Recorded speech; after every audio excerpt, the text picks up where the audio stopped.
salaamaaleykum mbokk yi ñu rafetlu sant ba ci programme Bambilor Info TV tey nag ñu dalal fii ci Kër Ndiaye Lo ci seen émission grand format kii de président mouvement UPE Union pour l'émergence monsieur Yoro Fall maa ngi lay nuyu di la dalal ci plateau Bambilor Info TV.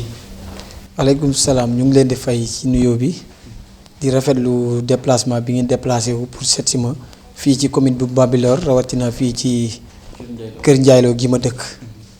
Yoro Fall yow yaay président UPE Union pour l'émergence est-ce que mën nañ xam ndaw lan mooy UPE exactement. waaw UPE benn mouvement la bu ñu def buy jàppale président de la République son excellence monsieur Macky Sall. UPE Union pour l'émergence mu ngi nekk ci Kër Ndiaye Lo nekk ci département bu Rufisque nekk ci commune bu Bambilor ñu inséré ka au niveau national. Depuis quand la mouvement bi existe. mouvement bi depuis 2012 ah depuis 2012. lan mooy seen ambition seen gox bi ak mouvement bi. waaw suñu ambition nag mooy bon politique jàppale président de la République pour développement gox bi développement département bi développement commune bi développement Kër Ndiaye Lo loolu bokk na ci lu gën a yokk tax ñu créer suñu mouvement bi. pour soutenir le président de la République ci ay actions. nga nekk président tamit benn entreprise. tey lan nga def wàllum xëy ndaw mi maanaam wàllum création d'emploi ci xale yi seen gox bi en tant que responsable politique. waaw bon ñu ngi créer entreprise tuddee que Global Falen Holding Service xëy na yow duñ la ci wax lu bari ndax yow am na loo gis ndaw yi ñu ngi employé plus de 30 personnes ñu ngi fii ci. ñu ngi ko basé wu fii au niveau Nouvel Horizon fii ci Kër Ndiaye Lo am na loo xamante ne ni defuñu ko mais am na lu ñu ci def lu bari ci xëyu ndaw yi parce que ndaw ñi ñoom ñooy avenir u ëllëg ñu jël leen dugal leen ci entreprise bi pour développement wu Sénégal. ñu bari gis nañu recrutement yi seen wàllum entreprise bi recrutement politique la maanaam seen i mouvement seen i nit ñi ngeen jël dugal leen ci entreprise. non déedéet.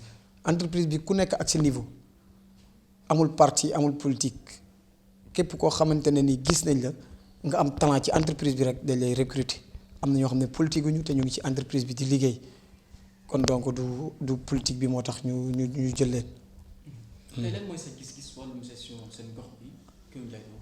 waaw Kër Ndiaye Lo bon am na lu dox am na lu doxul. lan moo doxul. bon li doxul bëri na. am na lu dox am na loo xamante ne doxul.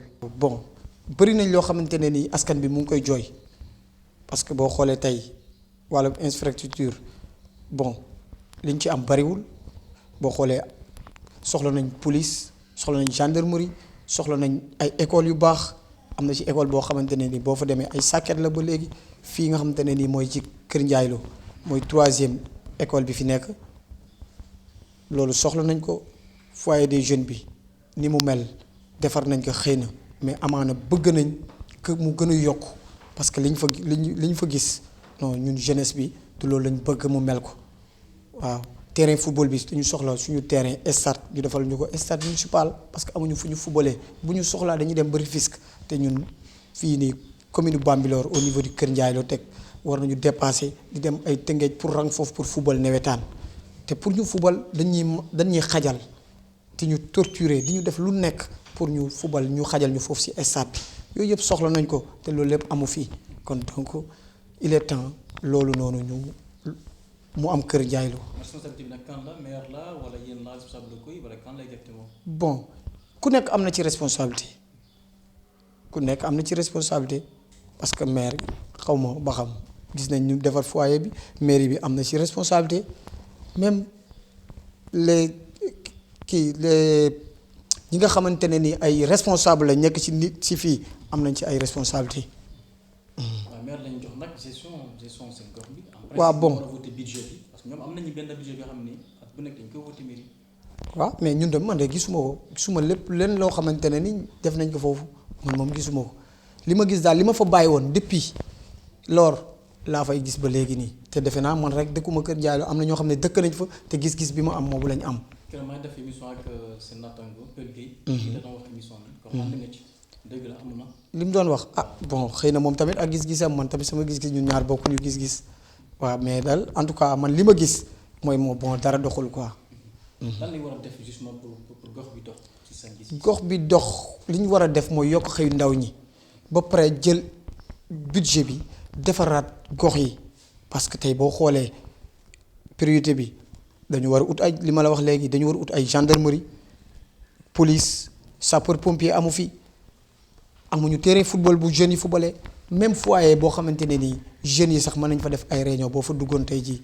bon waaw defar nañ ko mais du loolu la ñu soxla ñun du loolu la ñu soxla dañu soxla ñu gën ko améliorer mu gën a rafet xam nga ñu defaraat fa ay mais foyer tabax nii rek benn bâtiment def nii mais bon seen Dakar fii foyer bi dépassé na foofu ñun Kër Ndiaye dépassé nañ foyer bi ñu am fii nii foyer boo xam ne mënu fa réunion amul dara lu fa am du chaise du table du banc du dara tabax collectif rek ak benn bâtiment ci biir amul leneen. yow nga nekk justement responsable politique ci gox bi nga nekk un leader pour les jeunes ambassadeur est-ce que léeg-léeg yaa ngi def campagne bi ngir xamal jeunes yi wax dëgg la saison bi lii àndul quoi tamit.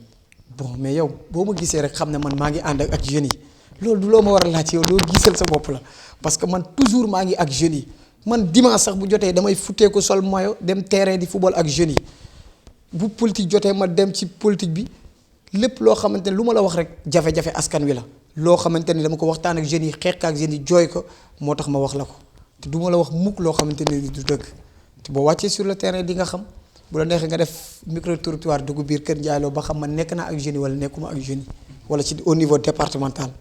Yoro Fall président mouvement UPE Union pour l'émergence nekk tamit directeur entreprise global Faleng service ñu wax wàllum découpage maanaam Kër Ndiaye Lo ñu bari yaakaar ni te jot na Kër Ndiaye Lo nekk tamit commune comme Bambilor comme Sangalkam est-ce que Yoro Fall yow ànd nga ak xale. bien sûr man loolu laay lutter parce que ñun dañu dépassé fu ñuy bootee ñun xajuñu ci ginnaaw kenn ñun waruñu sax xaar parce que ñun boo gisee ñu gën a jàppale président de la république pour injustice bi fi Ablaye Wade defoon la parce que Ablaye Wade en 2012 dafa découpé woon fii def ko 4 communes mais ñun dañu jël Kër Ndiaye Lo Kounoune Kër Daouda Sarr cité des enseignants ñu tëb commune Sangalkam dem bokki Bambilor mais loolu c'est tellement loolu kenn xamul lan la xam nga te ba léegi ñu ngi dund loolu noonu mu metti ñu torop metti population bi xam nga kon donc loolu moo gën a yokk tax ñu jàppale président te président moo ñu digoon ne moom bés bu faloo campagne deuxième tour yi moo ñu digoon ne bu faloo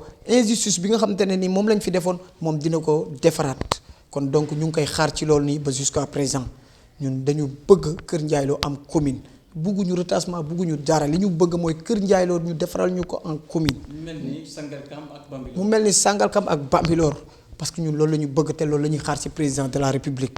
ñu bari gis ne tamit Kër Ndiaye Lo conditions yi yëpp maanaam am ngeen tey amuloon ay conditions yi quoi pour ñu mën a def parce que commune bala ñu yore def commune il faut am na yenn conditions yi am nañ lépp looy xaar ci. ñaata village ñu Kër Ndiaye Lo. y a 7 villages.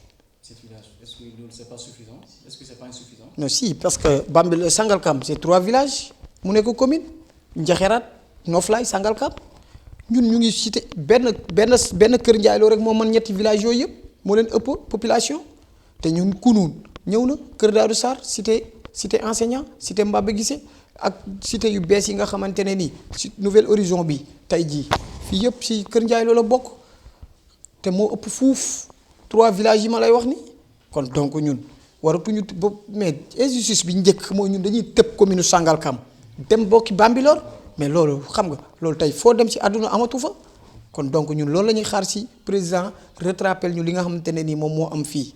seen combat bi ñu bari yaakaar ni combat perdu la quoi maanaam mënoon nekk fi ñu toll nii.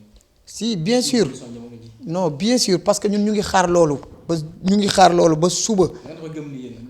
non day am si parce que loolu mooy yoon injustice bi fi Ablaye Wade defoon ñun loolu la ñu xeex ak Ablaye Wade jàppale Macky Sall ba mu jóge fi ba Ablaye Wade jóge fi pour rek ñu defaraatal ñu suñu commune instant bi loolu la ñuy xaar ci président de la république même ñi nga xamante ne ni ay responsable politique lañ nekk ci département bi ñu ngi xaar tamit seen appui ci loolu noonu. depuis 2012 tamit ba léegi Macky Sall dafa mel ni voilà amul benn effort. waa xëy na mu ngi ciy liggéey dafa pareegul mais am nañ yaakaar ne tey balaa mandat bee jeex bala ñoo dem ci élection locale dinañu defaraatal suñu commune. Yoro Fall da ko gëm nii de. non bien sûr loolu mooy nekk. d'accord tey lan mooy seen rapport ak yenn responsable yi nekk ci commune ci gox Kër Ndiaye bi. waaw ñoom ñëpp bon am naa ak ñoom ay rapport yu baax yu particulier aw ma ak ñoom kenn xaar ma yàlla vraiment.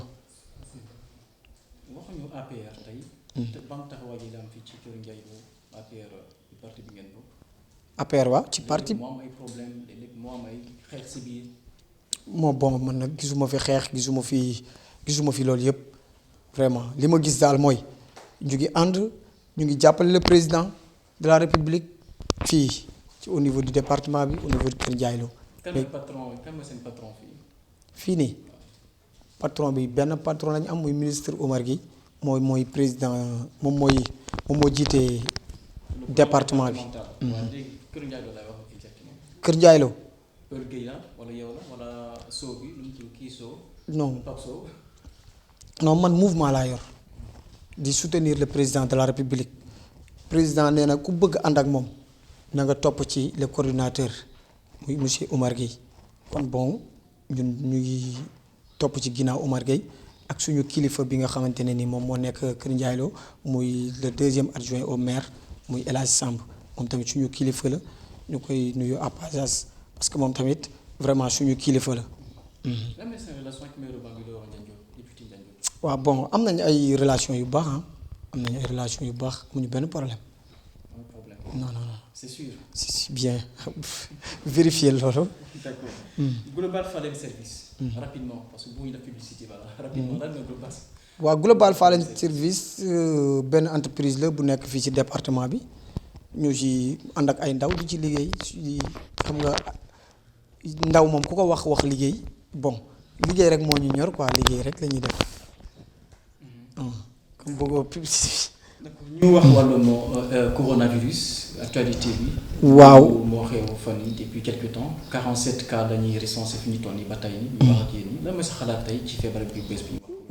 waaw di gërëm di nuyu président de la république acte yi mu ci def vraiment def na ci ay acte noble te mu ngi sensibiliser ndaw ñi di wax tamit gis nañu ministre de la santé ni mu ci taxawee depuis lors di sensibiliser ndaw ñi rek ak mag ñeeg ñëpp comme li ñuy wax nee nañ bëgguñu fenn foo xamante ne di jataay wala fu 10 personnes di daje te loolu la ñu wax kon bu ñu ko am nañ yaakaar ne loolu ñuy wax bu ñu ko appliqué rek feebar bi dina fi jóge te incha allahu rabbi ak suñu maam yu baax yi ñaan yéen fi ñaan feebar yi 47 cas yooyu fi foofu lay yem.